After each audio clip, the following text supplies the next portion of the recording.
Hello friends, ఈరోజు మీరు మీ ఖర్చులను ఎలా నియంత్రించాలో నేర్చుకుంటారు మరియు చివరికి మీ ప్రీ ప్రాసెసింగ్ సేవల వ్యాపారాన్ని తెలివిగా పెంచుకుంటారు. సరళత కోసం మీ సేవ సీజన్లో గ్రౌండ్ నట్ ప్రీ ప్రాసెసింగ్ యొక్క ఒక యూనిట్ ఉత్పత్తికి దారితీస్తుందని అనుకోండి. ఒక యూనిట్ ఉత్పత్తి కోసం మీ సేవా రుసుము ఒక ₹100 అని అనుకుందాం. మీరు ఒక యూనిట్ ఉత్పత్తికి ఒక ₹100కు సేవలను అందించినప్పుడు మీ ఇంధన ధర ₹12. అదనంగా ₹2 మరమ్మతు మరియు నిర్వహణకు వెళ్తాయి. మీరు ఒక ₹100కు సేవలను అందించినప్పుడు మీ కార్మికులకు చెల్లించడానికి ₹49 వరకు మీరు బాహ్య కార్మికులను నియమించుకుంటే. అందువల్ల మీరు ఒక ₹100 సంపాదించే ప్రతి యూనిట్ ఉత్పత్తికి సేవ అందించడానికి మీకు ₹63 ఖర్చు అవుతుంది. అంటే ప్రతి యూనిట్కు సేవలను అందించడం ద్వారా మీరు ₹37 లాభం పొందుతారు.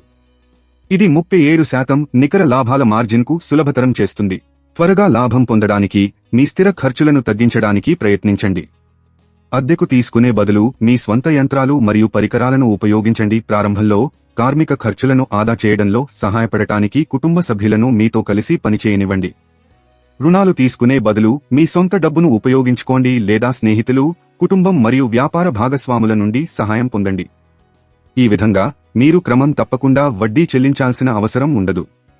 స్థిర చెల్లింపుకు బదులుగా లాభాలలో వాటాను వారికి అందించండి.